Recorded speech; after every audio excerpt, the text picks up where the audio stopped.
I believe that the Renters' Rights Bill is a once-in-a-generation opportunity to improve the experience of private renting in England. It will bring a fairer balance of rights and responsibilities between renters and landlords, giving renters the security they need to lay down roots in their communities without the fear of repeated forced moves or being made homeless. I've long campaigned for strengthening renters' rights, sowing the seeds in my 2019 blueprint for reforming private renting. This proposed ending Section 21, introducing open-ended tenancies, reforming possession grounds, increasing notice periods and introducing a mandatory landlord register which includes a rogue landlord database modelled on my rogue landlord and agent checker, which enables renters to hold landlords to account.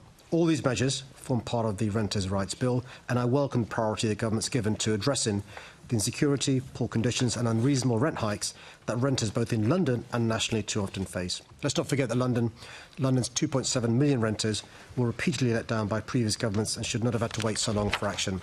To deliver that change, renters, landlords and property agents need to be aware of and understand their new rights and responsibilities. Given this is national legislation, it will clearly need a national awareness campaign.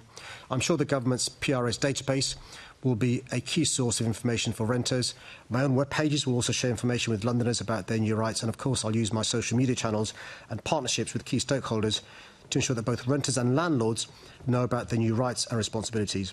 Chair, councils also have a vital role to play in helping renters feel empowered to use their new rights and complain about poorly performing landlords. It's councils who will be responsible for investigating and enforcing against breaches of the new legislation, and proper upskilling and resourcing will be essential to this. I'm working closely with government to ensure the bill works as well as possible, and my private rented sector partnership also continues to bring councils together to share expert knowledge and best practice, including on enforcement, skills and recruitment in preparation for the upcoming changes. Thank you for that response. I know you share my concerns that the measures within the bill aren't quite strong enough and that uncapped rents might lead to eviction notices, even with the Section 21 reforms. But as you've said, the bill is really good for renters, but only if renters are aware of their rights and are able to exercise them, because currently renters do have rights, but they are undermined and exploited by the inaction from councils. Renters' unions are already empowering renters, working to challenge landlords. I'm really delighted to have members of Acorn here today at the back, who are embedded in their communities and identifying issues faced by renters and holding councils to account. In your manifesto, and I didn't hear you mention unions in your response, but in your manifesto, and I quote, you did say that you'd back renters to defend their rights of advice and guidance, including funding for groups such as renters' unions. So I just wondered if you stand by that commitment and if you're going to be providing funding, because it's obviously a key time for renters' unions. Thanks for your question, and the member's assiduous in raising this issue. I'm really grateful.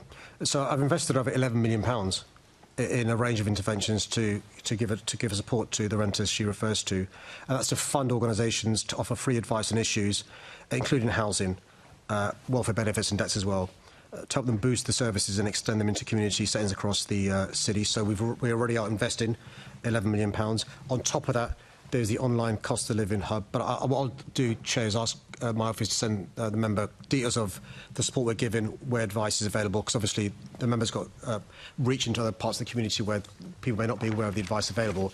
And if she could advertise that, that'd really publicise that'd really help. That'd be great, because I'm not aware that any of that 11 million's gone to the unions, though. Has it? I've not got a list of all the people funded, but I can, in the list I send to the member, make sure that's set out in there as well. Yeah, that would be really good to know, because from the unions I've spoken to, I don't think they've benefited from that funding, and obviously that's a key manifesto pledge and a key year for the Renters' Rights Bill and people knowing their rights. So as Acorn has raised, and they spoke to some Assembly members today about enforcement. So councils are going to get new enforcement powers, but we know that they're not using their enforcement powers they've already got, so it's really key that they utilise these new powers. From a freedom of information request that Acorn's done, they've shown the difference across the city. So, for example, in the past 3 years, Barking and Dagenham have conducted 10 times more inspections than Haringey, and Camden have issued 100 times more fines than Croydon. So I've just wondered what you're hearing from councils for the reasons for the inconsistency and how we can support councils to use their powers better to hold landlords to account. Yeah, good question. So one of the things we're hearing from councils is the need for there to be additional resources for them to be able to undertake their work. She will know from the work she does the challenges councils have had over the last 14 years. In my view, the government needs to give boroughs financial support so they can exercise the sort of things the member is talking about. It's really important that all boroughs have the resources to not just publicise the availability of the services, but to take the enforcement action that she refers to as well. And I know you mentioned your partnership, but is there anything you're doing to, kind of bring that standard up across the city so all renters are getting the same service and being supported by their councils? I think London Council does a great job in terms of sharing best practice across councils. The private rented sector partnership is about bringing councils together to share experience.